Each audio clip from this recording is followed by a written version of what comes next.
मंजिल अगर पहाड़ है तो तू मंझी बन जाओ, मंजिल अगर पहाड़ है तो तू मांझी बन जाओ, और कसम खा लो कि जब तक तोड़ेंगे नहीं तब तक छोड़ेंगे नहीं। जय हिंद साथियों, स्वागत है आपका अपना यूट्यूब चैनल पे के स्टेट वे पे। तो आप लोग कैसे हैं? शायद आप लोग जहाँ भी होंगे स्वस्थ होंगे, मस्त होंगे और ज़बरदस्त होंगे। तो आप लोगों को आज मैं बताने वाला हूँ कि जैक बोर्ड ने जो पैटर्न चेंज किया है या नहीं किया, या किस प्रकार से एग्जाम लेने वाला है, तो उसका पूरा जानकारी मैं आपको बता दूंगा अभी। ठीक ना? तो आप लोग देखिए वीडियो को ठीक तरह से देखिए। हमने क्या लिखे हैं कि जैक बोर्ड 2023 क्लास 8, 9, 10, 11 और 12। हाँ, तो ये चार का जो है ना कि 8, 9, 10, 11 और 12 इसका किस प्रकार से एग्जाम होने वाला है वो मैं आप लोगों को अभी बता दूंगा इसमें।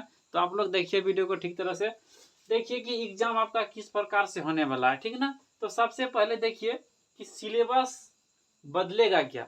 देखिए इसमें हम वाट कर दिए हैं कि आपका सिलेबस बदलने वाला है क्या, वो देखना है। और टर्म 1 और टर्म 2 में एग्जाम होगा या 1 में। देखिए जगन्नाथ महतो ने तो झारखंड का शिक्षा मंत्री जगन्नाथ महतो, उसके बाद उसका जो अध्यक्ष था डॉक्टर अनिल कुमार महतो, उसके बाद उसका सचिव महीप कुमार सिंह, तीनों ने मिल करके मतलब गुरुवार को यानी कि 13 तारीख को क्या क्या उसने महामैराथन बैठक के साथ चर्चा किया। और चर्चा में ये निकल कर निष्कर्ष लिया कि नहीं, अब विद्यार्थियों के साथ अब एक ही टर्म में एग्जाम होगा। पहले तो पता था कि टर्म 1 और टर्म 2 का एग्जाम होने वाला है, लेकिन उसने तो शायद उसको कुछ लगा होगा, या तो उसको खर्च थोड़ा करने में थोड़ा खराब लगा होगा, इसलिए उसने एक ही टर्म में एग्जाम लेने का प्रयास किया है। वो भी आपका जो होगा यानी कि फरवरी के बाद ही आपका एग्जाम हो सकता है, तो उससे पहले एग्जाम का नहीं होगा। ठीक, तो आप लोगों को देखना है क्या सिलेबस बदलने वाला है क्या, या टर्म 1 और टर्म 2 का सिलेबस सेम रहेगा क्या। ठीक ना? तो वो देखना है। यानी कि टर्म 1 का तो एग्जाम होगा ही नहीं। जैसे कि आप लोग पहले पहले पता था कि टर्म 1 में 40 का होगा, ठीक, और टर्म 2 में 40 का, नहीं दोनों मिला करके कितना हुआ, 80 हुआ, और 20 था तुम्हारा आपका प्रैक्टिकल। तो अब देखना है कि टर्म 1 और टर्म 2 करके दोनों को जो मिला करके जो एग्जाम आपका लेगा, तो उसमें आप लोगों को देखना है कि पहले तो मतलब 40 40 80 था, ठीक ना? तो उसमें 20 ऑब्जेक्टिव था, उसके बाद इसमें 20 ऑब्जेक्टिव था, और ये भी 20 ऑब्जेक्टिव था। ठीक ना? तो ये देखना है कि टर्म 1 और टर्म 2 मिला करके आपका टोटल 80 मार्क का एग्जाम होगा। ठीक, कितना होगा? देखिए सिलेबस सेम रहेगा, ये तो आप लोगों को कंफर्म हो गया कि सिलेबस बदलने वाला नहीं है। एकदम कंफर्म है कि सिलेबस आपका नहीं चेंज होगा, कि जो सिलेबस टर्म 1 का था वही टर्म 2 का रहेगा, लेकिन दोनों को मिला दिया गया है। ठीक ना? और उसमें कोई चेंज नहीं किया। ठीक, उसके बाद देखना है कि ऑब्जेक्टिव क्वेश्चन आपको 40 मिलेगा। टर्म 1 में ही एग्जाम होगा, जो आपका फाइनल जो एग्जाम होगा ना, तो उसमें आपको कितना मिलेगा, ऑब्जेक्टिव मिलेगा कितना। देखिए ये पैटर्न है, ठीक ना? तो ये पैटर्न हुआ, सिलेबस तो नहीं बदलेगा, ये तो जान गए आप लोग। ठीक ना? तो सिलेबस नहीं बदलेगा, और टर्म 2 और टर्म 1 मिला करके एक ही टर्म एग्जाम होने वाला है, ये खत्म हो गया। ठीक ना? अब देखना है पैटर्न पे हम लोग को आना है। तो ये पैटर्न देखिए आपका 10th और 12th का पैटर्न सेम रहेगा, यानी 10th और 12th का पैटर्न क्या रहेगा, बिल्कुल सेम रहेगा, उसमें कोई चेंज नहीं करेगा। ठीक, जैसे आपका 10th का एग्जाम होगा उसी प्रकार आपका 12th का भी होगा। ठीक ना? और देखिए ये तो हो गया 10th और 12th का, ठीक ना, यानी कि 10वीं और 12वीं का। और देखना है कि ये हुआ 8, 9 और 11th का एग्जाम कैसे होगा। इसका एग्जाम एकदम आपको, इसका भी एग्जाम टर्म 1 में ही होगा। ठीक ना? इसका भी एग्जाम आपको हो सकता है कि ये आपका देखिए कि इसका जो शायद ओनली मतलब ऑब्जेक्टिव में ही आपका एग्जाम लेने का ही प्रयास करेगा, सब्जेक्टिव तो नहीं लेगा। हो सकता है कि ये मतलब बाद में भी चेंज कर सकता है, लेकिन देखिए इसमें अब ये कंफ्यूज है कि 80 या तो 100, ये भी अभी तक पूरा क्लियर नहीं किया है कि 80 नंबर का लेना है या तो 100 नंबर का लेना है। ठीक ना? ये तीनों का एग्जाम आपका ओनली ऑब्जेक्टिव होने वाला है। ठीक, जब भी होगा तो ओनली क्या होगा, ऑब्जेक्टिव होगा। ठीक ना? उसके बाद देखना है कि ये जो 10th और 12th का था, इसका पैटर्न में देखिए आपका सिलेबस नहीं बदलेगा, ये तो आप लोग को बता दिया। उसके बाद टर्म 1 और टर्म 2 मिला करके एक ही टर्म में आपका एग्जाम होगा, ये भी आप लोग को जान गए। ठीक ना? अब देखना है कि टर्म 1 में जो यानी कि जो टर्म 1 में ही एग्जाम होगा 10th और 12th का, तो 10th और 12th का देखिए इसमें आपको पहले हम 10th का बात करते हैं। तो पहले आपका 40 नंबर का क्या होगा, ऑब्जेक्टिव होगा। ठीक ना? उसके बाद 40 आपको सब्जेक्टिव मिलेगा। ठीक ना? ये 40 आपको सब्जेक्टिव मिलेगा। उसके बाद देखो सब्जेक्टिव ऑब्जेक्टिव में तो आप लोग जानते हैं कि ओनली 1 वर्ड में आपको मतलब टिक आउट करने वाला है कि ओमार फिल करके आपको आंसर देना है। और इसमें आपको उत्तर पुस्तिका यानी कि आपको ये मिलेगा कि शॉर्ट टाइप का क्वेश्चन मिलेगा, उसके बाद थोड़ा लॉन्ग टाइप का भी मिलेगा, ठीक ना। तो ये शॉर्ट और लॉन्ग मिला करके आपको कितना होगा, ये 40 होगा और 40 ऑब्जेक्टिव हुआ, ठीक। और 20 जो प्रैक्टिकल असेसमेंट होता है, यानी कि वो मिला करके टोटल कितना हुआ, देखो टोटल आपका 100 हो गया, ठीक।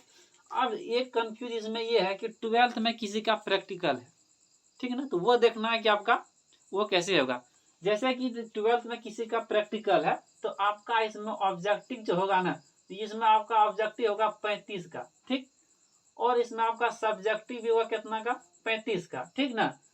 तो टोटल कितना हुआ, 35 35 70, और 30 जो बच गया इसमें आपका 30 प्रैक्टिकल होगा। कितना होगा इसमें, 30 प्रैक्टिकल होगा, यानी कि जिसमें जैसे कि आपका साइंस लिए हैं तो उसमें आपका मैथ जो होता है, उसके बाद फिजिक्स केमिस्ट्री बायो जो भी, यानी कि जो जिस भी सब्जेक्ट में आप आपका प्रैक्टिकल है उसमें आपका 35 ऑब्जेक्टिव होगा और 35 सब्जेक्टिव होगा। ये 12 का बात कर रहे हैं हम। उसके बाद उसमें 30 आपको प्रैक्टिकल में, जैसे कि कोई आर्ट्स लिए हैं तो आर्ट्स में जैसे कि हो गया तो आपका इकोनॉमिक्स हुआ, हिस्ट्री हुआ, ज्योग्राफी हुआ, हाँ। तो इसमें आप जिसमें आप प्रैक्टिकल लिए हैं उसमें भी वो 35-35 करके होगा, यानी कि 35 ऑब्जेक्टिव और 35 सब्जेक्टिव। और जो 35-35 70 हुआ, या साइंस का बात करें हम या तो आर्ट्स का बात करें, टोटल तो 35-35 करके कितना हुआ, 70 हुआ। और 30 नंबर का जो होगा आपको, ये आपको प्रैक्टिकल मिलेगा, ठीक।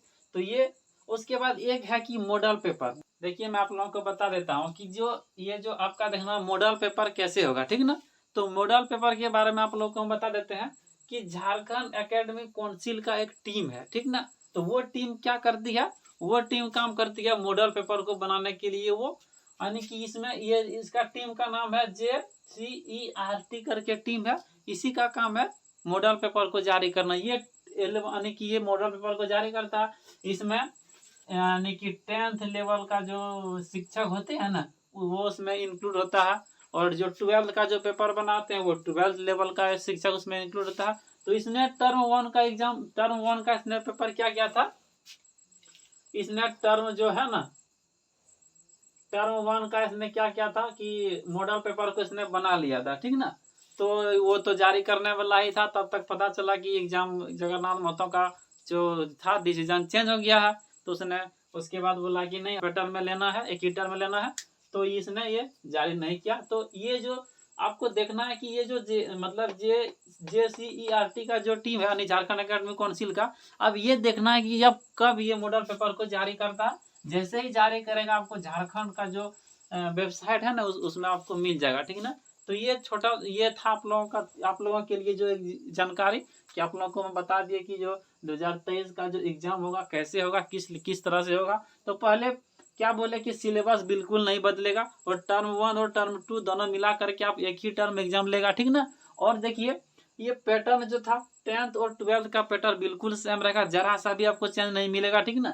तो देखिए 10th और 12th में आपको सब्जेक्ट ऑब्जेक्टिव जैसे मिलेगा 40 का, सब्जेक्टिव मिलेगा 40 का। इसमें लॉन्ग यानी कि थोड़ा लॉन्ग टाइप का भी क्वेश्चन मिलेगा और शॉर्ट टाइप का भी मिलेगा, ठीक ना। और 20 आपका प्रैक्टिकल असेसमेंट जो होता है वो होगा, ठीक ना।